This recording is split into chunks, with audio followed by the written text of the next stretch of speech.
Hello everyone, এই সেশনে আমরা ক্লাস 11-এর একটা খুব ইম্পর্টেন্ট চ্যাপ্টার ইলাস্টিসিটি বা স্থিতিস্থাপকতাকে নিয়ে আলোচনা করব। ইলাস্টিসিটি বা স্থিতিস্থাপকতা এই চ্যাপ্টারটা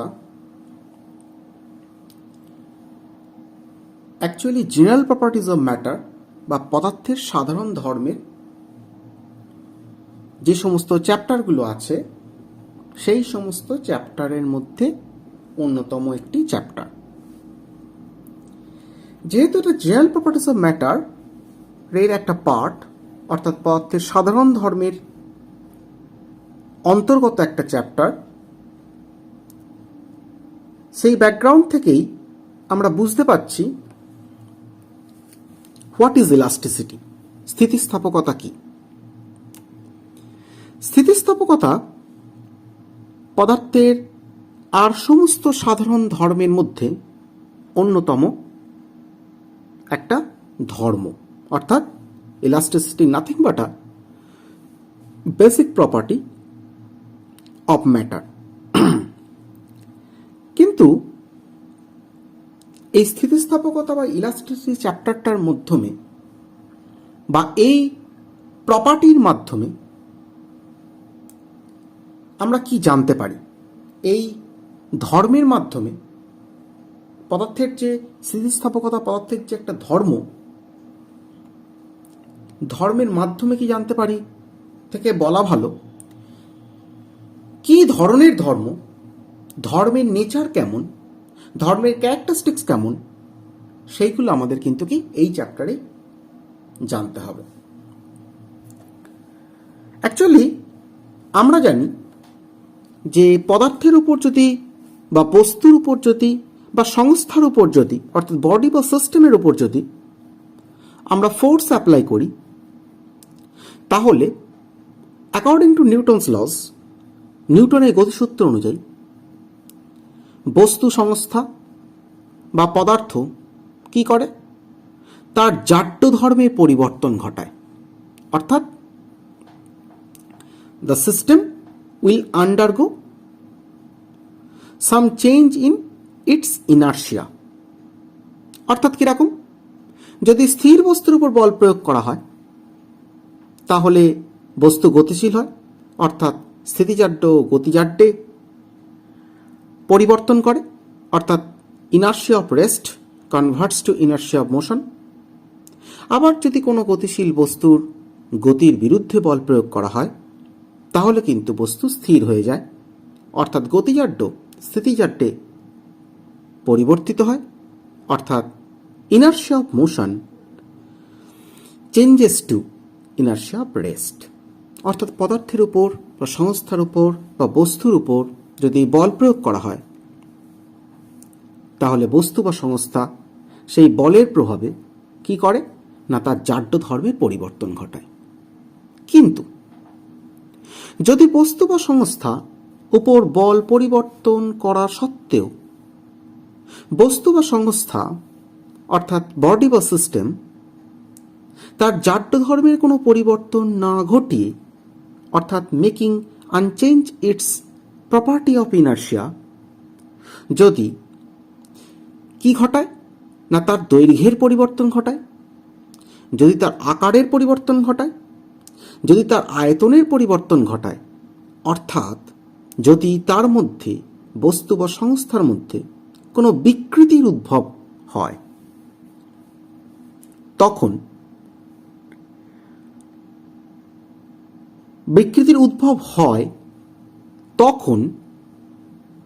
বস্তু বা সংস্থা কি করে? এই দৈর্ঘ্যের পরিবর্তন, এই আকারের পরিবর্তন, এই আয়তনের পরিবর্তন, অর্থাৎ এই বিকৃতির বিরুদ্ধে কি করে না একটা প্রতিক্রিয়া দেয়। অর্থাৎ প্রতিক্রিয়া দেয় মানে অর্থাৎ দৈর্ঘ্যের পরিবর্তন ঘটাতে বাধা দেয়, তার আকারের পরিবর্তন ঘটাতে বাধা দেয়, আয়তনের পরিবর্তন ঘটাতে বাধা দেয়, দ্যাট মিন্স তার মধ্যে বিকৃতি সৃষ্টি করার ক্ষেত্রে বাধার সৃষ্টি করে। অর্থাৎ আমরা কোনো বস্তুর মধ্যে, বস্তু বা সংস্থার মধ্যে ওপর যদি আমরা বল প্রয়োগ করি এবং বল প্রয়োগ করে যদি বস্তু বা বস্তু সংস্থার জাড্য ধর্মের কোনো পরিবর্তন না ঘটিয়ে বস্তুর দৈর্ঘ্যের, আকারের, আয়তনের অর্থাৎ বস্তুর মধ্যে বিকৃতি সৃষ্টি করার চেষ্টা করি, তখন বস্তু বা সংস্থা এর বিরুদ্ধে কাজ করে। অর্থাৎ এই আমাদের বল প্রয়োগ করে তার দৈর্ঘ্য, আকার, আয়তন পরিবর্তনকে বাধা দেয়। ঘটনা হচ্ছে যে বস্তু বা সংস্থার মধ্যে এই বাধা দান করার, অর্থাৎ এই বাধা দেওয়ার জন্য যে বিশেষ ধর্ম দায়ী, যে বিশেষ ধর্মের কারণের জন্য কোনো বস্তু বা সংস্থার উপর যদি আমরা বাহ্যিক বল বা এক্সটার্নাল ফোর্স অ্যাপ্লাই করে তার লেন্থ, তার শেপ, তার ভলিউম, দ্যাট মিন্স বডিকে যদি আমরা ডিফর্ম করার চেষ্টা করি, সেই টেন্ডেন্সি টু ডিফর্ম এর এগেনস্টে, চেঞ্জ ইন লেন্থের এগেনস্টে, চেঞ্জ ইন শেপের এগেনস্টে, চেঞ্জ ইন ভলিউমের এগেনস্টে কিন্তু কি করে, একটা বাধা দেয়। যে প্রপার্টির জন্য এই বাধা দিতে পারে, বস্তু বা সংস্থা যে ধর্মের জন্য এই বাধা দিতে পারে, এই অবস্ট্রাকশন তৈরি করতে পারে, সেই ধর্মটাকেই, সেই প্রপার্টিটাকেই আমরা কি বলছি, ইলাস্টিসিটি বা স্থিতিস্থাপকতা কিন্তু বলছি।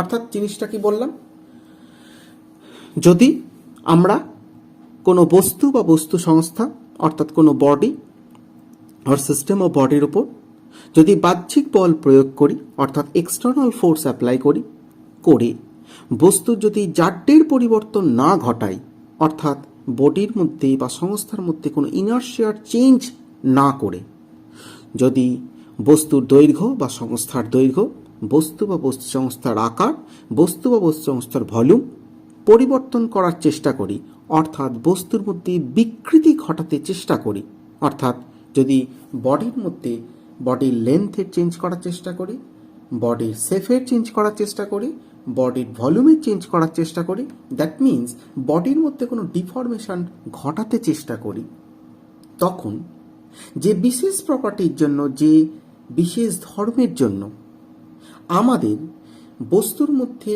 এই দৈর্ঘ্যের, আকারের, আয়তনের পরিবর্তনকে বা বিকৃতি ঘটাতে বাধা দেয়, অর্থাৎ অবস্ট্রাকশন তৈরি করে, সেই বিশেষ প্রপার্টিকে বা সেই বিশেষ ধর্মকেই আমরা কি বলি, স্থিতিস্থাপকতা বা কি ইলাস্টিসিটি।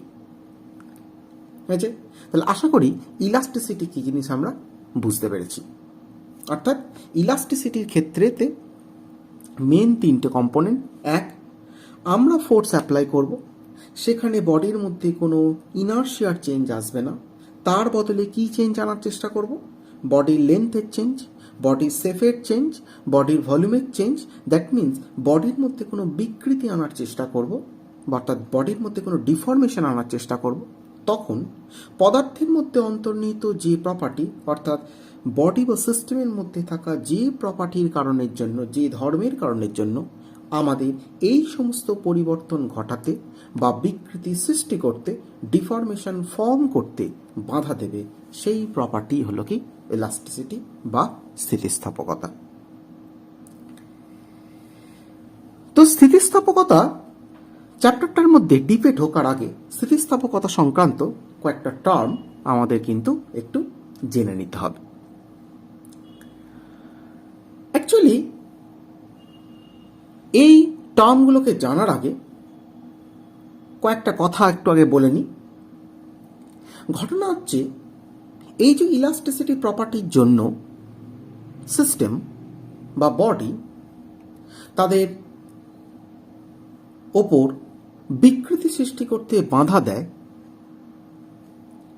এই প্রপার্টির ফলেই কি হয়, আমরা যদি বডির উপর ফোর্স অ্যাপ্লাই করা বন্ধ করে দিই, অর্থাৎ বিকৃতি সৃষ্টিকারী বল প্রয়োগ করা বন্ধ করে দিই, তখন এই প্রপার্টির কারণের জন্যই, অর্থাৎ এই স্থিতিস্থাপকতা ধর্মের জন্যই বস্তু চেষ্টা করে পুনরায় আগের অবস্থায় ফিরে আসতে, অর্থাৎ তার সেম ইনিশিয়াল কন্ডিশনকে রেস্টোর করার চেষ্টা করে। দেখা যায় কখনো কখনো সেম ইনিশিয়াল কন্ডিশনকে রেস্টোর করতে পারে, কখনো কখনো দেখা যায় সেম ইনিশিয়াল কন্ডিশনকে রেস্টোর করতে পারে না, অর্থাৎ পার্টলি বা আংশিকভাবে তার প্রাথমিক অবস্থায় ফিরে যেতে পারে। আবার কখনো কখনো দেখা যায় যে একেবারেই কিন্তু কি তার প্রাথমিক অবস্থায় সম্পূর্ণভাবেই, অর্থাৎ ফুললি কিন্তু ফিরে যেতে পারে না। অর্থাৎ যদি আমরা বিকৃতকারী বল বা ডিফর্মিং ফোর্স রিমুভ করে দিই, অর্থাৎ বিকৃতকারী বল প্রয়োগ বন্ধ করে দিই, ইলাস্টিসিটি প্রপার্টির জন্য সিস্টেম বা বডি পুনরায় তার বিকৃতি সৃষ্টির আগের অবস্থায় ফিরে যাওয়ার চেষ্টা করে। দেখা যায় কখনো কখনো দেখা যায় যে সম্পূর্ণরূপে সে বিকৃতি সৃষ্টির আগে যেমন অবস্থা ছিল, অর্থাৎ ডিফরমেশনের আগে তার যেমন কন্ডিশন ছিল সেই কন্ডিশনে ফিরে যেতে পারে। আবার কখনো কখনো দেখা যায় যে ডিফরমেশন হওয়ার আগে যে কন্ডিশনে ছিল পুরোপুরি সেই কন্ডিশনে ফিরে যেতে পারলো না, পার্টলি হয়ে ফিরে গেল। আবার কখনো কখনো দেখা যায় যে ডিফরমেশন হওয়ার পর, বিকৃত হওয়ার পর আর কোনোভাবেই সে তার ইনিশিয়াল ফেজ বা ইনিশিয়াল কন্ডিশনে কিন্তু কি ফিরে যেতে পারল না। এই তিন ধরনের ঘটনা কিন্তু ঘটতে পারে, আর এই তিন ধরনের ঘটনার উপর ভিত্তি করেই ইলাস্টিসিটি সংক্রান্ত কয়েকটা টার্ম কিন্তু তৈরি হয়েছে। কি কি টার্ম তৈরি হয়েছে সেগুলো আমরা একটু আগে দেখব। এক নম্বর যে টার্মটা তৈরি হয়েছে সেই টার্মটা হচ্ছে কি পূর্ণ স্থিতিস্থাপক বস্তু। পূর্ণ স্থিতিস্থাপক বস্তু হয়েছে। পূর্ণ স্থিতিস্থাপক বস্তু অর্থাৎ পারফেক্টলি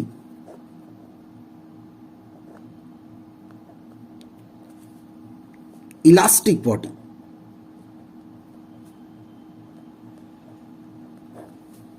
এক নম্বর টার্ম। দু নম্বর টার্ম কি তৈরি হয়েছে? আংশিক স্থিতিস্থাপক বস্তু।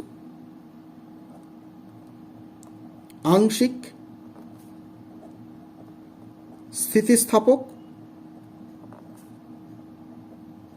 বস্তু অর্থাৎ কি পার্টলি ইলাস্টিক বডি।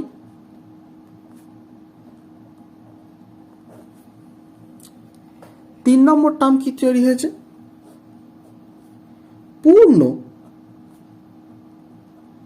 নমনীয় বা অস্থিতিস্থাপক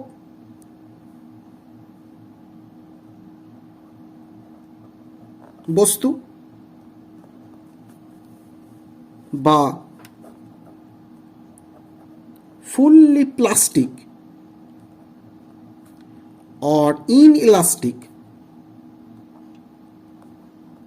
body।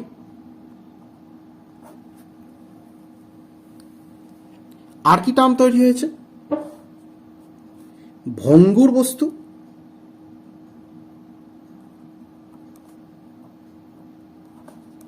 ভঙ্গুর বস্তু অর্থাৎ কি ব্রিটল এলিমেন্ট।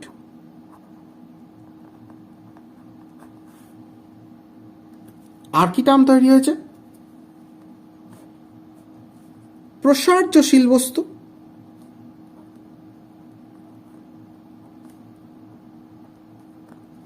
অর্থাৎ কি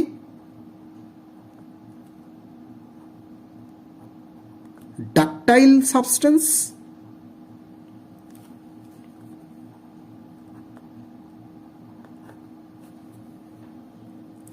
এই কটা টার্ম কিন্তু এইগুলোর উপর বেস করে কিন্তু তৈরি হয়েছে। তাহলে কি কি বললাম? প্রথমটা কি বললাম বল? প্রথমটা বললাম পূর্ণ স্থিতিস্থাপক বস্তু, পারফেক্টলি ইলাস্টিক বডি। দু নম্বর আংশিক স্থিতিস্থাপক বস্তু, পার্টলি ইলাস্টিক বডি। তিন নম্বর পূর্ণ নমনীয় বস্তু বা অস্থিতিস্থাপক বস্তু, fully plastic or inelastic body. 3 নম্বর ভঙ্গুর বস্তু বা ব্রিটল এলিমেন্ট। এবং লাস্ট অফ অল প্রসার্যশীল বস্তু বাকি ductile element. Sorry, this is ductile, DUC হবে, ডাকটাইল সাবস্টেন্স বা ডাকটাইল এলিমেন্ট। এখন কোনটা কি ধরনের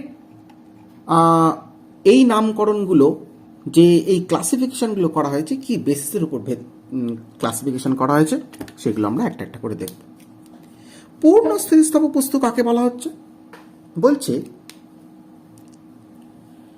যে সমস্ত বস্তু বা বস্তু সংস্থার উপর বিকৃতকারী বল অর্থাৎ ডিফর্মিং ফোর্স বা বিকৃতকারী কাপল বা ডিফর্মিং কাপল সরিয়ে নেওয়ার পর বস্তুটা সম্পূর্ণরূপে আগে যে অবস্থায় ছিল সেই অবস্থায় ফিরে আসতে পারে, সেই ধরনের বস্তুগুলোকে বা বস্তু সংস্থাকে আমরা কি বলছি? Perfectly elastic body.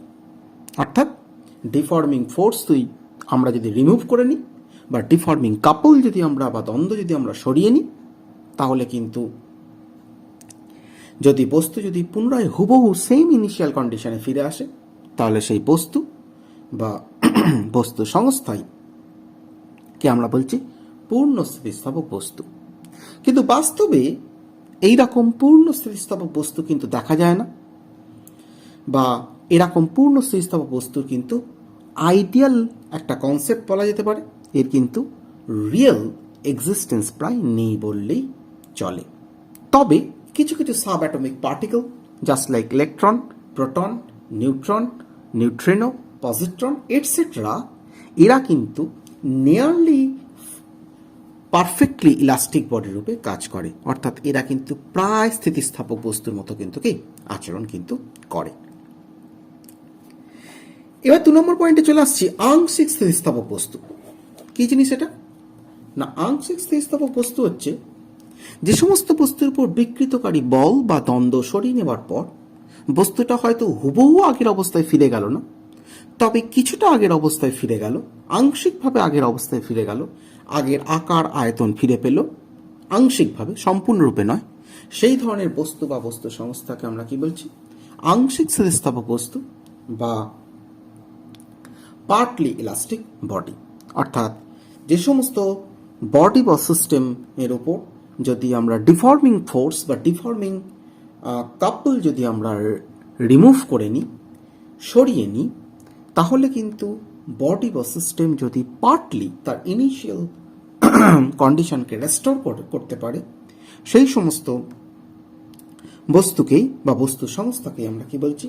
আংশিক স্থিতিস্থাপক বস্তু বা পার্টলি ইলাস্টিক বডি। 3 নম্বর পয়েন্টে চলে আসছে পূর্ণ নমনীয় বা অস্থিতিস্থাপক বস্তু।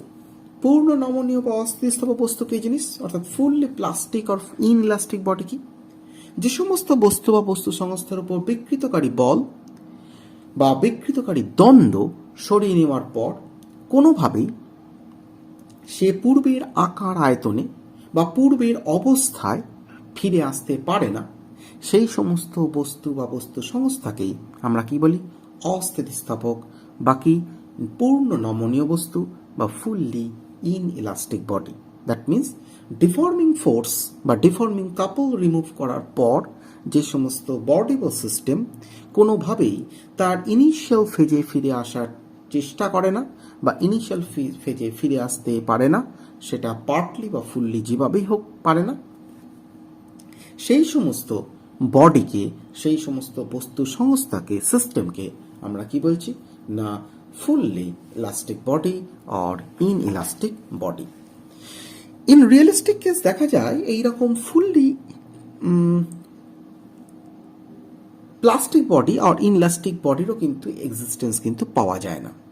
এই ইউনিভার্সের মধ্যে প্রায় সমস্ত বডি কার মতো আচরণ করে? না এই পার্টলি ইলাস্টিক বডির মতো কিন্তু কি আচরণ কিন্তু করে। 4 নম্বর ক্ষেত্রে আমরা চলে আসছি কি না ব্রিটল এলিমেন্ট বা কি ভঙ্গুর বস্তু। ভঙ্গুর কথাটার মানে আমরা বুঝতে পারছি যে ভেঙে যায়। অ্যাকচুয়ালি কোনো একটা বডিকে আমরা যদি ডিফর্ম করতে শুরু করি, বিকৃত করতে শুরু করি, তার দৈর্ঘ্যকে বাড়াতে চেষ্টা করি, তার আকার শেপকে চেঞ্জ করতে চেষ্টা করি, তার ভলিউম বা আয়তনকে যদি পরিবর্তন করার চেষ্টা করি, সে কিন্তু পরিবর্তনের কিন্তু একটা সীমা থাকে, সেটা অর্থাৎ ম্যাক্সিমাম লিমিট অবধি সে পরিবর্তিত হতে পারে। অর্থাৎ দৈর্ঘ্যকে আমরা ইনফাইনাইট টাইমস কিন্তু বাড়াতে পারবো না, শেপকে কিন্তু আমরা ইনফাইনাইট টাইমস কিন্তু বাড়াতে পারি না, ভলিউমকে কিন্তু ইনফাইনাইট টাইমস কিন্তু বাড়াতে পারি না। দেখা যায় এই চেঞ্জ হওয়ার ক্ষেত্রে একটা পার্টিকুলার লিমিটের ওপর গেলেই কিন্তু কি হয়ে যায়, সেই বস্তুটা কিন্তু কি ভেঙে যায়, অর্থাৎ কি হয়, ব্রেক হয়ে যায়। অর্থাৎ ব্রেক হয়ে গেলে কি হয়, আর কোনোভাবেই তাকে পুনরায় আর আগের অবস্থায় ফিরিয়ে আনা যায় না। এই যে লিমিট, যে ম্যাক্সিমাম লিমিট অবধি এর মধ্যে চেঞ্জ ঘটানো সম্ভব, এর শেপের চেঞ্জ ঘটানো সম্ভব, কোনো একটা বডি বা সিস্টেমের শেপের চেঞ্জ ঘটানো সম্ভব, কোনো একটা বডি বা সিস্টেমের ভলিউমের চেঞ্জ ঘটানো সম্ভব, কোনো বডি বা সিস্টেমের লেন্থের চেঞ্জ ঘটানো সম্ভব। দ্যাট মিন্স কোনো বডি বা সিস্টেমের মধ্যে ডিফরমেশন ঘটানো সম্ভব যে পার্টিকুলার লিমিট অবধি, সেই পার্টিকুলার লিমিটটাকে আমরা কি বলি, ইলাস্টিক লিমিট বা কি স্থিতিস্থাপকতা। ভঙ্গুর বস্তু কোনগুলো না, যে সমস্ত বস্তুর ক্ষেত্রে এই স্থিতিস্থাপক সীমা অর্থাৎ ইলাস্টিক লিমিট অতিক্রম করার পরই ব্রেকিং পয়েন্ট খুব কাছে চলে আসে, সেই সমস্ত বস্তুগুলোকেই বলা হয় কি ভঙ্গুর বস্তু। অর্থাৎ কি হয়, আমি যেমনটা বললাম, ইলাস্টিক লিমিট ক্রস করলেই সেই বস্তুটা ভেঙে যায়, কিন্তু ইলাস্টিক লিমিট ক্রস করার পরও একটা টলারেন্স লেভেল থাকে, যে টলারেন্স লেভেল অবধি কিন্তু সেই বস্তুটা কিন্তু ভাঙে না, তারপরে আরও ফোর্স দিলে তখন কিন্তু বস্তুটা ভেঙে যায়। তো দেখা যায় এই ইলাস্টিক লিমিট ক্রস করার পর যাদের এই টলারেন্স লেভেলটা অর্থাৎ সহন ক্ষমতাটা, সহন সীমাটা অত্যন্ত কম, অর্থাৎ ব্রেকিং পয়েন্টটা ওই ইলাস্টিক লিমিটের খুব কাছাকাছি, সেই সমস্ত পদার্থকে আমরা কি বলি না ভঙ্গুর বস্তু বা কি ব্রিটল এলিমেন্ট। যেমন সবচেয়ে বড় উদাহরণ হচ্ছে কাঁচ। কাঁচের উপর আমরা যদি ফোর্স দিই, দেখা যাবে কাঁচ কিন্তু ভাঙছে না। এইভাবে ফোর্সের পরিমাণ যদি ক্রমশ বাড়তে থাকে, একটা সময় দেখা যাবে এই ফোর্স দিয়ে দিয়ে কাঁচকে যদি বাড়ানোর চেষ্টা করি, তাহলে দেখা যাবে কাঁচ বাড়তে বাড়তে হঠাৎ করে কিন্তু কাঁচটা কি ভেঙে যাচ্ছে। কিন্তু ঠিক একইভাবে যদি রাবারকে যদি আমরা ফোর্স দিয়ে বাড়ানোর চেষ্টা করি, রাবার কিন্তু দেখা যাবে কিন্তু কি বাড়ছে। তার মানে কি, রাবার তার ইলাস্টিক লিমিট যেখানে ক্রস করে যাচ্ছে, তারপরেও কিছুটা কিন্তু কি টলারেট করছে, সহ্য করছে ফোর্সটাকে। এই টলারেন্স রেঞ্জটা ভঙ্গুর বস্তুর ক্ষেত্রে কিন্তু প্রায় থাকে না বললেই চলে। যে মুহূর্তে ইলাস্টিক লিমিট ক্রস করে গেল, সেই মুহূর্তেই কিন্তু বস্তুটা কিন্তু কি ভেঙে গেল। কাঁচ বা শুকনো কাদামাটির ঢেলা কিন্তু এই ব্রিটল এলিমেন্টের কিন্তু কি এক্সাম্পল। এরপর আমরা চলে আসছি ডাকটাইল এলিমেন্ট বা প্রসার্যশীল বস্তু। দেখ, ডাকটাইল এলিমেন্ট ঠিক ভঙ্গুর বস্তুর বিপরীত। এক্ষেত্রে কি হয় না, ওই যে বললাম ইলাস্টিক লিমিট ক্রস করার পর ব্রেকিং পয়েন্টে পৌঁছানোর মাঝখানের যে রেঞ্জ, সেই রেঞ্জটাকে টলারেন্স রেঞ্জ বলি, সহনসীমা বলি। দেখা যায় এই ইলাস্টিক লিমিট ক্রস করার পর breaking point, elastic limit cross করার পর থেকে ব্রেকিং পয়েন্টের মধ্যে যে সহন সীমাটা থাকে, সেই সহন সীমার পরিমাণটা এই প্রসার্যশীল বস্তুর ক্ষেত্রে কিন্তু বেশি থাকে। তাই বলা যায় যে যে সমস্ত বস্তুর ক্ষেত্রে স্থিতিস্থাপক সীমা বা অসহবিন্দুর মধ্যে খুব বেশি পরিমাণ বিকৃতি সৃষ্টি হয়, তাকে আমরা কি বলি না প্রসার্যশীল বস্তু বা কি ডাকটাইল এলিমেন্ট বলি। অর্থাৎ ইলাস্টিক লিমিট এবং ব্রেকিং পয়েন্ট, এদের মাঝখানে কিন্তু একটা গ্যাপ থাকে। অর্থাৎ ভঙ্গুর বস্তুর ক্ষেত্রে যদি এটা আমার ইলাস্টিক লিমিট হয়, ঠিক এর পাশেই কিন্তু কি হয় না ব্রেকিং পয়েন্ট কিন্তু কি থাকে, ফলে ইলাস্টিক লিমিট ক্রস করার সঙ্গে সঙ্গে বস্তুটা ভেঙে যায়। কিন্তু এক্ষেত্রে দেখা যায় ইলাস্টিক লিমিট ক্রস করার পরও কিছুটা কিন্তু টলারেট করতে পারে ওই ফোর্সকে, ততক্ষণ অবধি ভাঙে না, এর অনেকটা দূরে গিয়ে কিন্তু কি ব্রেকিং পয়েন্ট কিন্তু থাকে। যখন এই ইলাস্টিক লিমিট এবং ব্রেকিং পয়েন্টের মাঝখানে রেঞ্জটা অনেকটা বড় হয়, তখনই সেই বডিগুলোকে আমরা কি বলি, প্রসার্যশীল বস্তু বা ডাকটাইল এলিমেন্ট। আর যখন এই ইলাস্টিক লিমিট এবং ব্রেকিং পয়েন্টের মাঝখানের গ্যাপটা খুব ছোট হয়ে যায়, তখনই তাকে আমরা কি বলছি, ভঙ্গুর বস্তু বা কি, ব্রিটল এলিমেন্ট। যেমন প্রসার্যশীল বস্তুর মধ্যে অন্যতম উদাহরণ হচ্ছে সোনা। সোনাকে যদি আমরা টেনে লম্বা করি, না ভেঙে গিয়ে অনেকক্ষণ অব্দি কিন্তু কি লম্বা কিন্তু হতে পারে সোনার উপর। এই জন্য এগুলো অর্নামেন্টস মেকিং কাজে কিন্তু কি ইউজ কিন্তু করা হয়। তাহলে আমি ইলাস্টিসিটি সংক্রান্ত প্রত্যেকটা টপিক কিন্তু আমি আলোচনা করলাম। এরপরে যে গুরুত্বপূর্ণ বিষয়টা আমি বলার সময় অলরেডি বলে চলে গেছি, সেই গুরুত্বপূর্ণ বিষয়টা কি না, স্থিতিস্থাপক সীমা বা ইলাস্টিক লিমিট। গুরুত্বপূর্ণ বিষয়টা হচ্ছে স্থিতিস্থাপক সীমা বা ইলাস্টিক লিমিট।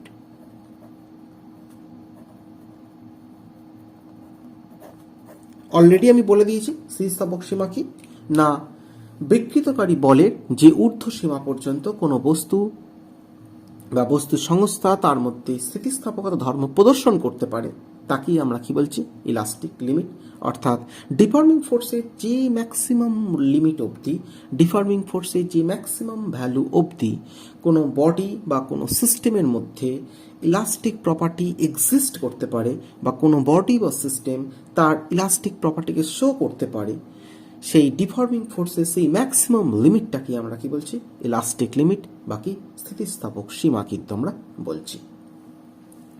তাহলে ইলাস্টিসিটি সংক্রান্ত যে সমস্ত টার্মগুলো আছে, সেই সমস্ত টার্মগুলো আমরা প্রত্যেকটা কিন্তু দেখে নিলাম। এইবার ইলাস্টিসিটি সংক্রান্ত যে সমস্ত ফিজিক্যাল কোয়ান্টিটিগুলো আছে, সেই ফিজিক্যাল কোয়ান্টিটিগুলোর মধ্যে আমরা আস্তে আস্তে ঢুকবো। ইলাস্টিসিটি সংক্রান্ত যে সমস্ত ফিজিক্যাল কোয়ান্টিটিগুলো আছে, তার মধ্যে সবথেকে গুরুত্বপূর্ণ বা প্রথমেই যেটা আমাদের আলোচনার কেন্দ্রবিন্দু হয়ে ওঠে, সেটা হচ্ছে পীড়ন বা কি স্ট্রেস। এক নম্বর হচ্ছে কি পীড়ন বা স্ট্রেস।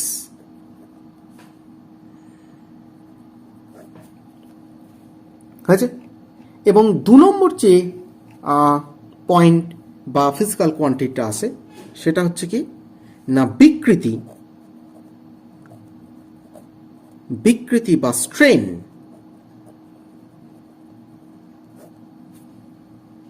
তাহলে আমাদের প্রথমে এই পীড়ন বা স্ট্রেস কি জিনিস, বিকৃতি বা স্ট্রেন কি জিনিস, এই দুটোকে কিন্তু একটু জানতে হবে।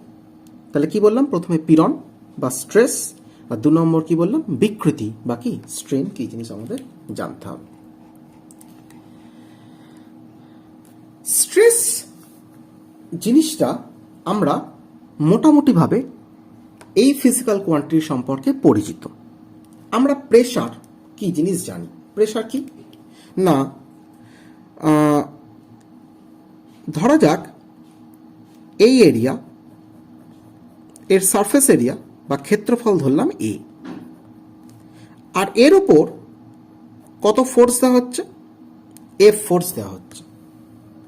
তাহলে এর এরিয়ার উপর কত প্রেশার পড়ছে, পি ইকুয়াল টু কত, এফ বাই এ। তাহলে প্রেশার মানে কি হলো না, প্রেশার মানে হলো প্রতি একক ক্ষেত্রফলে যে পরিমাণ লম্ব বল প্রযুক্ত হয় তাকেই আমরা প্রেশার বলি। অর্থাৎ normal force per unit area is pressure. কি তাই তো? অ্যাকচুয়ালি প্রেশার আর স্ট্রেসের মধ্যে কোনো পার্থক্যই নেই, কিন্তু ঘটনা হচ্ছে প্রেশারের ক্ষেত্রে ফোর্সটা কি হয়, আমরা দিই। অর্থাৎ আমাদের দেওয়া বলগুলোকে আমরা কি বলি, অ্যাকশনাল ফোর্স বলি, অর্থাৎ ক্রিয়া বল বলি।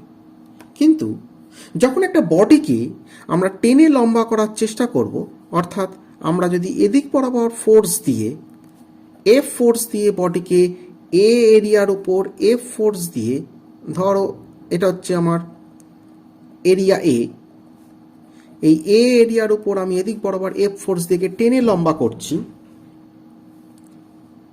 ঠিক একইভাবে সিস্টেম তার ইলাস্টিক প্রপার্টির কারণের জন্য এই একই এরিয়ার উপর অপোজিট দিকে কি বল দিচ্ছে, এই অপোজিট দিকে কি বল দিচ্ছে, এফ বল দিচ্ছে। হয়েছে? এই এফ বলটা দিয়ে ও চেষ্টা করছে, এই যে আমি ওর মধ্যে চেঞ্জ ঘটাচ্ছি, চেঞ্জটাকে অবস্ট্রাক্ট করার চেষ্টা করছে, বাধা দেওয়ার চেষ্টা করছে। অর্থাৎ আমি এই এরিয়াটা আগে এখানে ছিল, ওকে এই জায়গা থেকে টানতে টানতে আমি এতটা লম্বা করেছি, এই জায়গা থেকে এখানে এনেছি। প্রত্যেক মুহূর্তেই কিন্তু এই এরিয়াটার ওপর কিন্তু এদিক বরাবর কিন্তু সিস্টেম কিন্তু এফ ফোর্স দিয়েছে।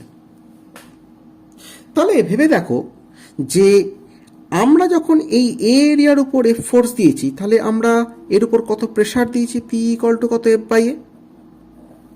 ঠিক একইভাবে বডি বা সিস্টেম নিজেই কি করেছে, তার এরিয়ার উপর আমাদের ফোর্সের এগেনস্টে কিন্তু এফ ফোর্স দিয়েছে। তাহলে ও বা সিস্টেম বা বডি যে এফ ফোর্স দিয়েছে সেটা কত এরিয়ার উপর দিয়েছে, সে তার নিজের এ এরিয়ার উপরই দিয়েছে। তাহলে সেই ফোর্স কত প্রেশার তৈরি করেছে, সেই ফোর্সে প্রেশার তৈরি করেছে পি ইকুয়াল টু কত, মাইনাস এফ বাই এ। কেন মাইনাস দিলাম, আমাদের ফোর্সকে যদি আমাদের দেবো ফোর্সকে যদি প্লাস ফোর্স দিই, আমাদের এগেনস্টে কাজ করা ফোর্সে কী দেবো, মাইনাস ফোর্স দেবো। আমাদের দেওয়া ফোর্স, আমাদের দেওয়া ইউনিট এরিয়ার উপর যে ফোর্স, সেই ফোর্সকে আমরা প্রেশার বলি। আর এই প্রেশারের এগেনস্টে সিস্টেম বা বডি যে প্রেশার অ্যাপ্লাই করে তার নিজের উপর, কি করতে না পুনরায় তার আগের কন্ডিশনে ফিরে আসার জন্য ইউজ করে, সেই প্রেশারটাকেই আমরা কি বলছি, স্ট্রেস বা কি বিকৃতি। যে ফোর্সটা অ্যাপ্লাই করে সেই ফোর্সটাকে আমরা বিশেষ নাম দিই, কি নাম দিই, রেস্টোরিং ফোর্স। রেস্টোরিং ফোর্স বাংলায় কি বলা হয়, প্রত্যানয়নকারী বল। প্রত্যানয়নকারী বল, রেস্টোরিং ফোর্স বা কি প্রত্যানয়নকারী বল। কারণ এই ফোর্স দেওয়ার ফলে কি হচ্ছে, আমরা যদি এফ ফোর্স সরিয়ে নিই, সঙ্গে সঙ্গে কি হয়, আগের অবস্থায় কিন্তু কি ফিরে চলে আসে। অর্থাৎ আগের কন্ডিশনকে রেস্টোর করতে এই ফোর্স হেল্প করে। কিন্তু মাইন্ড ইট, আমরা ঠিক যে ভ্যালুর ফোর্স দিয়ে ওকে চেঞ্জ করার, ও লেন্থ বা শেপ বা ভলিউম চেঞ্জ করার চেষ্টা করছি, ও কিন্তু ঠিক আমাদের ফোর্সের সমান ভ্যালুর ফোর্স কিন্তু আমাদের এগেনস্টেই অ্যাপ্লাই করছে তার নিজের ওপরই, যাতে সে আগের অবস্থায় ফিরে আসতে পারে। ওকে, ও যে আমাদের ফোর্সের এগেনস্টে ও যে ফোর্সটা তৈরি করছে, আমাদের ফোর্সের এগেনস্টে, আমাদের গিভেন বা অ্যাকশনাল ফোর্সের এগেনস্টে ও যে রিয়াকশনাল ফোর্স দিয়ে তার ইনিশিয়াল কন্ডিশনকে রেস্টোর করার চেষ্টা করছে, প্রাথমিক অবস্থাকে পুনরুদ্ধার করার চেষ্টা করছে, সেই ফোর্সটাকেই আমরা কি বলছি, রেস্টোরিং ফোর্স বা প্রত্যানয়নকারী বল। আর একক ক্ষেত্রফলের উপর প্রযুক্ত এই প্রত্যানয়নকারী বলকেই আমরা কি বলছি, স্ট্রেস বলছি। That means restoring force per unit area is nothing but কি stress। আমরা পীড়ন ইকুয়াল টু বা স্ট্রেস ইকুয়াল টু কি বলতে পারি, স্ট্রেস ইকুয়াল টু বলতে পারি, stress equal to restoring force by কি এরিয়া, অর্থাৎ প্রত্যানয়নকারী বল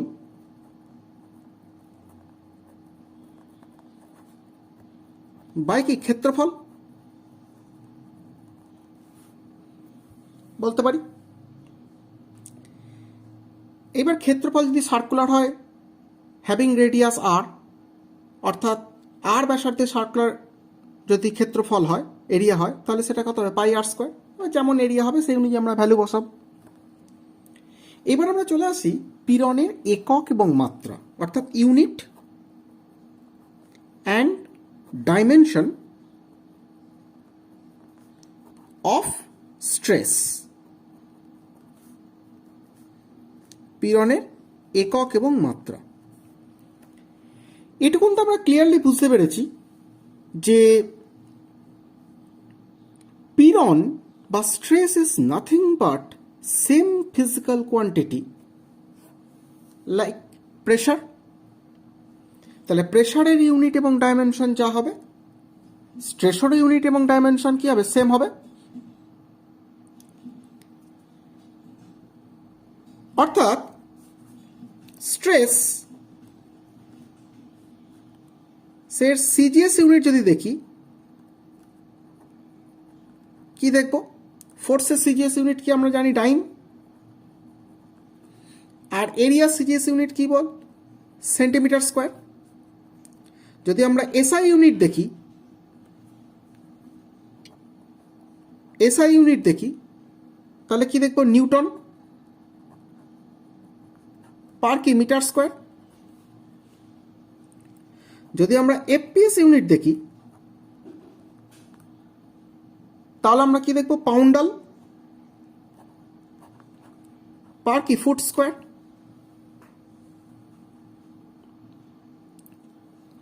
তাহলে আমরা ইউনিটগুলো দেখে ফেললাম।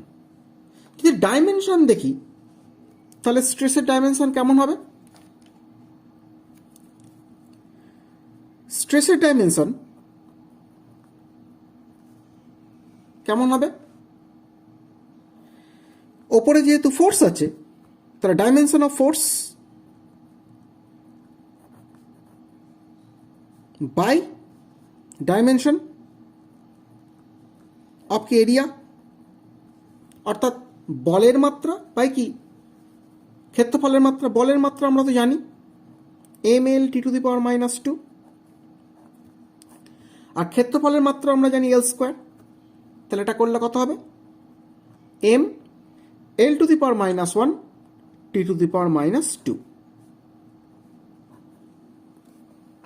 তাহলে আমরা স্ট্রেসের ইউনিট এবং মাত্রাও কি জেনে ফেললাম। এইবার আমরা চলে আসবো second physical quantity of elasticity. স্থিতিস্থাপকতা সেকেন্ড ফিজিক্যাল কোয়ান্টিটিতে আমরা চলে আসবো। সেকেন্ড ফিজিক্যাল কোয়ান্টিটি হলো বিকৃতি বা স্ট্রেন।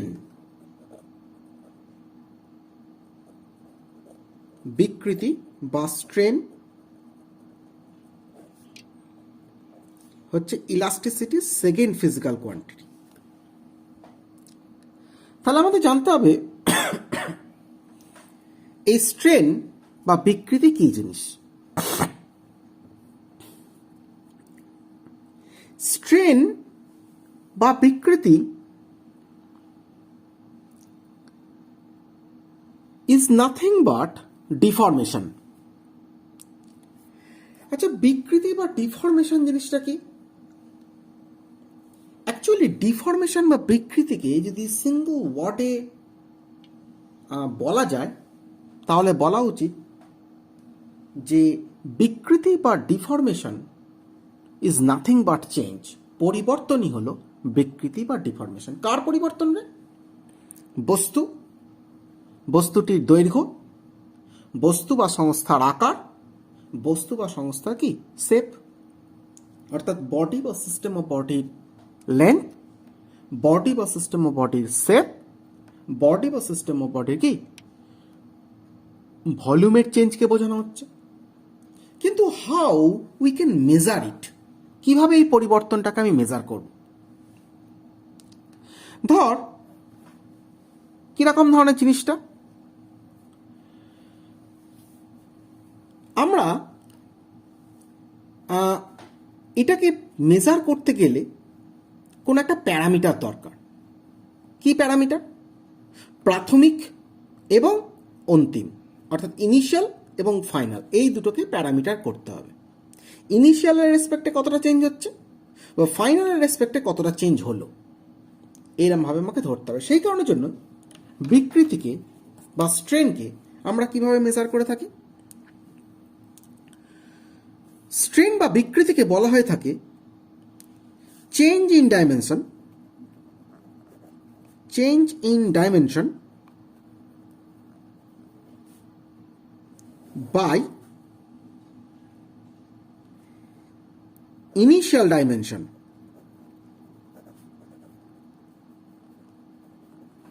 অর্থাৎ বস্তুর মাত্রার পরিবর্তন, বস্তুর মাত্রার পরিবর্তন বাই প্রাথমিক মাত্রা। ইন সিঙ্গেল ওয়ার্ড যদি বলা যায়, তাহলে কি বলা উচিত? পরিবর্তন বাই কি প্রাথমিক।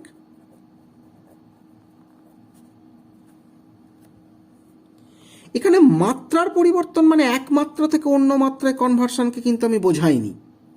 অর্থাৎ ডাইমেনশন বলতে এক ডাইমেনশন টু অন্য ডাইমেনশনকে আমি কিন্তু ডিনোট করিনি। এখানে ডাইমেনশন বলতে কার ডাইমেনশন সেটাকে ডিনোট করেছি। কার কোন কোন ডাইমেনশন হতে পারে? হতে পারে ডাইমেনশন অফ লেন্থ,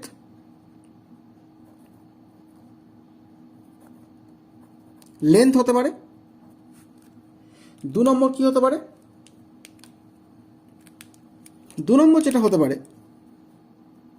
শেপ, মানে কি ভলিউম।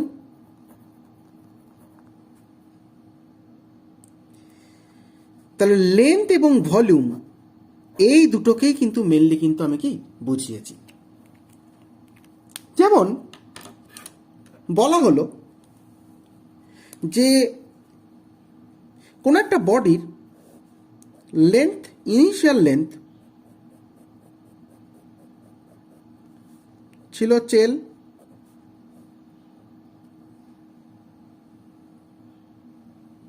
এরপরে ফোর্স দেওয়ার ফলে লেন্থটা বেড়ে হলো কত?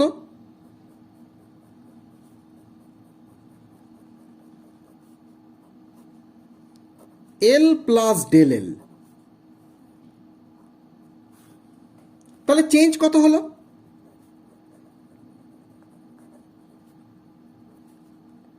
এল plus del L minus L. Initial কত ছিল? এল। তাহলে ওপরে কাট কোন ডাইমেনশন বসলো? লেন্থ বসলো। নিচেও কাট কোন ডাইমেনশন বসলো? লেন্থ বসলো। তাহলে এখানে যে স্ট্রেনটা হলো সেটা এক ধরনের স্ট্রেংথ হলো, লেন্থ চেঞ্জের জন্য স্ট্রেনটা হলো। তো আমি চেঞ্জ ইন ডাইমেনশন মানে এক ডাইমেনশন টু অন্য ডাইমেনশন এটা কিন্তু বোঝাইনি। ইনিশিয়াল ডাইমেনশন বলতে এক ডাইমেনশন টু অন্য ডাইমেনশন। চেঞ্জ ইন ডাইমেনশন বলতে বুঝেছি চেঞ্জ ইন লেন্থ বা চেঞ্জ ইন ভলিউম। এখানে ইনিশিয়াল ডাইমেনশন বলতে বুঝেছি কি ইনিশিয়াল লেন্থ বা কি ইনিশিয়াল ভলিউমকে বোঝানো হয়েছে। এই ডাইমেনশন, চেঞ্জ ইন ডাইমেনশন বা ইনিশিয়াল ডাইমেনশন, এই কথাটা ঠিক উপযুক্ত নয়, কারণ ডাইমেনশন বোঝাতে কিন্তু মনে হয় যেন যে এর প্রপার ডাইমেনশনটাকে আমরা কিন্তু বলেছি, কিন্তু অ্যাকচুয়ালি কিন্তু আমি সেই ডাইমেনশনের কথা বলিনি। কারণ এখানে ডাইমেনশন বলতে পার্টিকুলার ফিজিক্যাল কোয়ান্টিটিকে আমরা কিন্তু বুঝিয়েছি। যেমন ফিজিক্যাল কোয়ান্টিটিকে একটা লেন্থ, ভলিউম, এগুলোকে একটা ফিজিক্যাল কোয়ান্টিটি। অর্থাৎ নাথিং বাট, অর্থাৎ স্ট্রেন ইজ নাথিং বাট কি না change by initial, change of particular dimension and by initial dimension, change of particular physical quantity by কি ইনিশিয়াল ফিজিক্যাল কোয়ান্টিটি। হয়েছে? তাহলে বিকৃতির একক কি হবে? Unit and dimension. Unit of strain কি হবে না ওপরেও চেঞ্জ, কার চেঞ্জ? লেন্থের চেঞ্জ, কার চেঞ্জ? ভলিউমের চেঞ্জ, এটসেট্রা। তাহলে ওপরেও ভলিউম, নিচেও ভলিউম, ওপরেও লেন্থ, নিচেও লেন্থ। তাহলে কি এটা কি দুটো সেম ফিজিক্যাল কোয়ান্টিটি রেশিও, অর্থাৎ একই ভৌত রাশির কি অনুপাত? সেই জন্য ইউনিট অফ স্ট্রেন কিন্তু আমরা কিছু পাবো না। সেই জন্য এটাকে কি বলা হয়? এটি একটা nothing but a number. It is nothing but a number. হয়েছে? বা এই নির্দিষ্ট কিন্তু কোনো কি একক নেই। তাহলে যার নির্দিষ্ট কোনো একক নেই, তাহলে এখানে ওপরেও লেন্থের ডাইমেনশন, নিচেও লেন্থের ডাইমেনশন, তার মানে কি ডাইমেনশন লেস কোয়ান্টিটি বলতে পারি। যে সমস্ত কোয়ান্টিটি ডাইমেনশন লেস হয়, মাত্রা বিহীন রাশি হয়, তাদেরকে মাত্রাকে কিভাবে লেখা হয়? তাহলে ডাইমেনশন অফ স্ট্রেন কি হবে? m0, l0, t0। তোরা জানিস যে কোনো কিছুর পাওয়ারে 0 বসে সেটাকে 1 বসানো হয়। তাহলে m⁴0, l⁴0, t⁴0। তার মানে কি আলটিমেট ডাইমেনশন কত? 1। তাহলে বিকৃতি কি বললাম? বিকৃতি বললাম কি না চেঞ্জ বাই ইনিশিয়াল। যে সেটা লেন্থের চেঞ্জ বাই লেন্থের ইনিশিয়াল হতে পারে, যেটা ভলিউমের চেঞ্জ বাই ভলিউমের ইনিশিয়াল হতে পারে, বা সেটা অন্য কোনো কিছু চেঞ্জ, অন্য কোনো ফিজিক্যাল কোয়ান্টিটির চেঞ্জ বাই কি তার ইনিশিয়াল ফিজিক্যাল কোয়ান্টিটিটা হতে পারে। এবং যেহেতু এখানে ওপরেও সেম যে ফিজিক্যাল কোয়ান্টিটি থাকছে, নিচেও সেম ফিজিক্যাল কোয়ান্টিটি থাকছে, তাই এটা কি হয়ে গেল বল? এটা নাথিং বাট আ নাম্বার, একটা সংখ্যা মাত্র, এর কিন্তু কোনো একক বা ইউনিট কিন্তু নেই। এবং যেহেতু এর একক বা ইউনিট নেই, ওপরেও যে সেম ফিজিক্যাল কোয়ান্টিটি আছে, নিচেও সেম ফিজিক্যাল কোয়ান্টিটি আছে, সেই কারণের জন্য এর ডাইমেনশন বা মাত্রা কি হয়ে গেল? এক কিন্তু হয়ে গেল। হয়েছে? তাহলে আমরা ইলাস্টিসিটি সম্পর্কিত যে দুটো মেন ফিজিক্যাল কোয়ান্টিটি স্ট্রেস এবং স্ট্রেন কিন্তু আমরা বুঝে ফেললাম। এইবার ইলাস্টিসিটি সংক্রান্ত কয়েকটি না একটি মেনলি আছে বিশেষ মানে সূত্র আছে। ইলাস্টিসিটি যে সূত্রের উপর বেশ করে তৈরি হয়েছে সেই সূত্রটা আমরা পড়ব। অ্যাকচুয়ালি ইলাস্টিসিটি এই সূত্রটা কাদেরকে রিলেট করে? এই স্ট্রেস এবং স্ট্রেনকে কিন্তু রিলেট করে, অর্থাৎ পীড়ন এবং বিকৃতি কিন্তু কি রিলেট করে। এই সূত্রটা কি নামে পরিচিত? হুকস ল নামে পরিচিত। অ্যাকর্ডিং টু হুকস, এটা হুকস ল নামে পরিচিত বা হুকের সূত্র নামে পরিচিত। তাহলে আমরা এবার চলে আসবো স্থিতিস্থাপকতা সংক্রান্ত কিসের সূত্র? না, হুকের সূত্রে কিন্তু কি চলে আসবো। স্থিতিস্থাপকতা সংক্রান্ত হুকের সূত্রে কি বলা হচ্ছে? হুকের সূত্রে বলা হচ্ছে, হুকস লতে বলা হচ্ছে, হুকস ল কি বলা হচ্ছে? বলা হচ্ছে উইদিন ইলাস্টিক লিমিট, স্থিতিস্থাপক সীমার মধ্যে এবং নির্দিষ্ট উষ্ণতা, একটা পার্টিকুলার টেম্পারেচার, পীড়ন বিকৃতির সমানুপাতিক। অর্থাৎ স্ট্রেস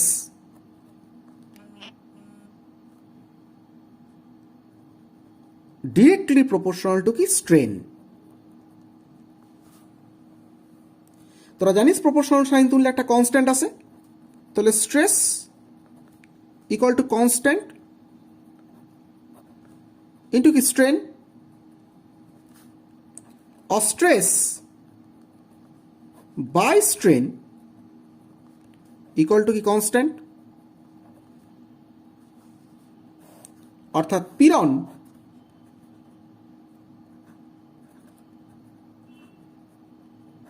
বাই বিকৃতি ইকুয়াল টু কি ধ্রুবক বলতে পারি। এই যে সূত্রটা, এই সূত্রটাকে আমরা কি বলছি? হুকের সূত্র বলছি।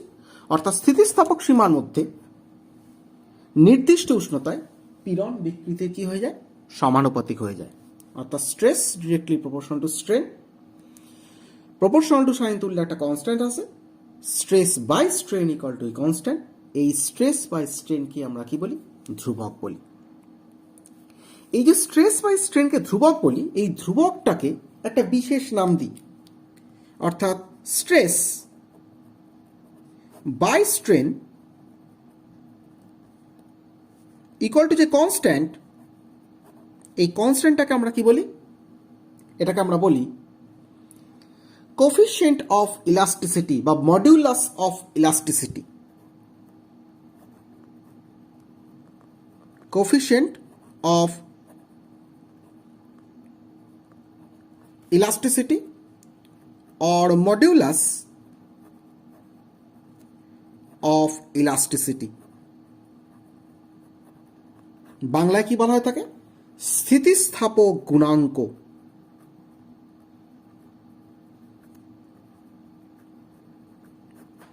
তার মানে স্থিতিস্থাপক গুণাঙ্ক মানে কি? স্ট্রেস বাই কিন্তু কি স্ট্রেন, পীড়ন বাই বিকৃতি। তার মানে স্থিতিস্থাপক গুণাঙ্কই হচ্ছে একটা ধ্রুবক, সেই ধ্রুবকটা কি? পীড়ন বাই বিকৃতি।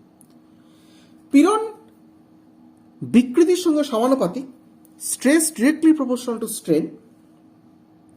এটা বোঝাচ্ছে এটাই যে যত তোমার স্ট্রেস বাড়বে তত বুঝে নিতে হবে সেখানে স্ট্রেন কিন্তু বেশি হয়েছে। অর্থাৎ স্ট্রেস মানে আমি কি বলেছি? সিস্টেম বা বডি নিজেই তো আমাদের দেওয়া ফোর্সের এগেনস্টে যে প্রেশার ক্রিয়েট করে, যে প্রেশার ক্রিয়েট করে বিকৃতি বা স্ট্রেন ঘটাতে বাধা দেয়, যে প্রেশার ক্রিয়েট করে বডি বা সিস্টেমের লেন্থ, সেফ এবং ভলিউম চেঞ্জকে বাধা দেয়, অবস্ট্রাকশন তৈরি করে। সেই স্ট্রেস সিস্টেম তত বাড়াবে যত তুমি সিস্টেমের মধ্যে বিকৃতি বা চেঞ্জ বাড়াবে। অর্থাৎ ধরা যাক এই পেনটা আমি টেনে লম্বা করছি, একে যত বেশি লম্বা করব, যত লম্বার পরিমাণটা বাড়বে তত কিন্তু আমার বেশি কষ্ট হবে। কেন? কারণ সিস্টেম তত আমার এগেনস্টে বেশি ফোর্স দেবে।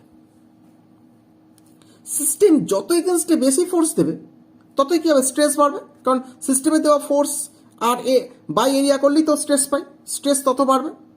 অর্থাৎ আমি যত বেশি বিকৃত করব, আমি যত বেশি ডিফর্ম করব, তত সেই ডিফর্মেশনের অ্যামাউন্ট অনুযায়ী ও কিন্তু কি স্ট্রেস বাড়াবে। এটাই হুকস ল কিন্তু বলছে। অর্থাৎ তুমি যত বেশি স্ট্রেন বাড়াবে, যত বেশি বিকৃত করবে, যত বেশি সিস্টেমকে চেঞ্জ করবে, বডিকে চেঞ্জ করবে, তার লেন্থ, সেফ, ভলিউম চেঞ্জ করবে, ততই কিন্তু সিস্টেম তোমার এগেনস্টে বেশি পরিমাণ কিন্তু স্ট্রেস দেবে। অর্থাৎ তোমার ফোর্সের এগেনস্টেও কিন্তু কি বেশি পরিমাণ কিন্তু কি ফোর্স দেবে। কিন্তু যদি টেম্পারেচার চেঞ্জ হয় তাহলে কিন্তু এই কনস্ট্যান্টের ভ্যালু কিন্তু কি চেঞ্জ কিন্তু করতে পারে, যদিও খুব বেশি নয়, তবে কিন্তু করে কিন্তু। হয়েছে? এবার আমরা চলে আসি স্থিতিস্থাপক গুণাঙ্কের, অর্থাৎ এই যে পার্টটা পেলাম আমরা, স্ট্রেস ইকুয়াল টু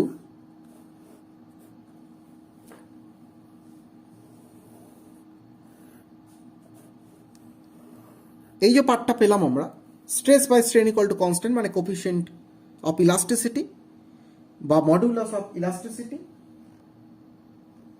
বা স্থিতিস্থাপক গুণাঙ্ক আমরা পেলাম। এই stress by strain equal to constant, এই কোফিশিয়েন্ট অফ ইলাস্টিসিটি বা মডুলাস অফ ইলাস্টিসিটি আমরা ইউনিটে চলে আসি। আচ্ছা, ইউনিটের ক্ষেত্রটা বোঝাটা অনেক সোজা। কেন সোজা? কারণ কোফিশিয়েন্ট অফ ইলাস্টিসিটি, কোফিশিয়েন্ট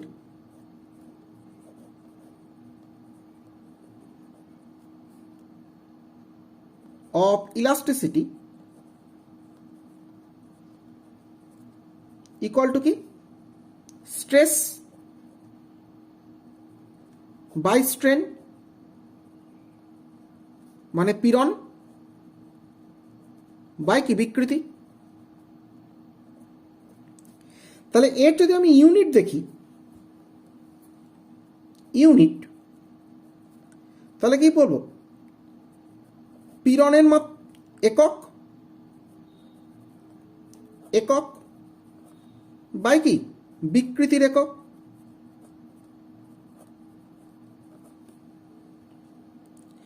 এই কিছুক্ষণ আগে আমরা দেখেছি বিকৃতি কিন্তু unit less quantity, it is a number.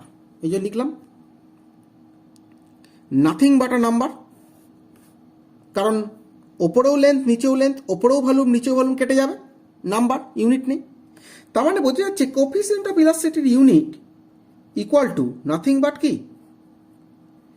পীড়নের একক, মানে ইউনিট অফ কি স্ট্রেস। তার মানে সিজিএস, এসআই, এফপিএস, এই তিনটে ক্ষেত্রতেই ইউনিটগুলো কোফিশিয়েন্ট অফ ইলাস্টিসিটি বা স্থিতিস্থাপক গুণাঙ্কের এককগুলো কি হবে? Dyne per cm square, newton per metre square, poundal per foot square. তাহলে তাদের ডাইমেনশনগুলো কেমন হবে? এই একই রকমের হবে ডাইমেনশনগুলো। ডাইমেনশনে চলে আসি।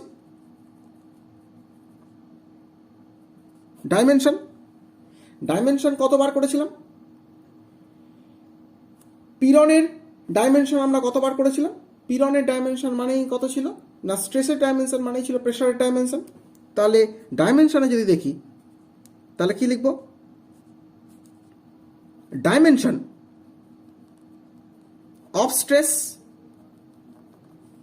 বাই ডাইমেনশন অফ কি স্ট্রেন, অর্থাৎ কি পীড়নের মাত্রা বাই কি বিকৃতির মাত্রা। পীড়নের মাত্রা আমরা কত পেয়েছিলাম, পীড়ন মানে কি ফোর্স পার ইউনিট এরিয়া ছিল, ফোর্সের মাত্রা কত পেয়েছিলাম mL/2, এরিয়ার মাত্রা কত পেয়েছিলাম L², ডাইমেনশন অফ স্ট্রেন কত পেয়েছি 1, তার মানে কত হয়ে যাচ্ছে mL/-1 T⁻², কারণ L²টা যদি ওপরে ওঠে L⁻⁻1 হয়ে যাবে। তার মানে ডাইমেনশন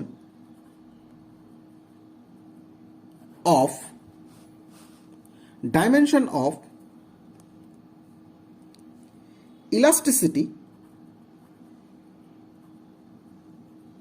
কত না mL⁻⁻1 T⁻⁻1 এর সঙ্গে সমান। তার মানে যেহেতু বিকৃতির একক বা মাত্রা হচ্ছে 1 এবং একক নেই, সুতরাং কোএফিসিয়েন্ট অফ ইলাস্টিসিটি বা স্থিতিস্থাপক গুণাঙ্কের মাত্রা বা একক কার মাত্রা বা এককের সঙ্গে সমান হয়ে যাচ্ছে, পীড়নের মাত্রা বা একক বা স্ট্রেসের ডাইমেনশন বা ইউনিটের সঙ্গে কি হয়ে যাচ্ছে, সমান কিন্তু হয়ে যাচ্ছে। অর্থাৎ কোএফিসিয়েন্ট অফ ইলাস্টিসিটির ইউনিট এবং ডাইমেনশন যা, স্ট্রেসেরও ইউনিট এবং ডাইমেনশন কিন্তু কি সেম। কারণ আমরা দেখেছি বিকৃতির বা স্ট্রেনের মাত্রা 1 অর্থাৎ ডাইমেনশন 1 এবং it is nothing but a number. It is nothing but a number, and this number it is nothing but a number because this is the ratio of same physical quantity. অর্থাৎ এরা একই ভৌত রাশির কি অনুপাত মাত্র। ওকে, তাহলে আজকে আমরা এই পর্যন্ত। এর পরের সেশনে আমরা বিভিন্ন রকম ইলাস্টিক স্ট্রেনগুলো সম্পর্কে জানবো।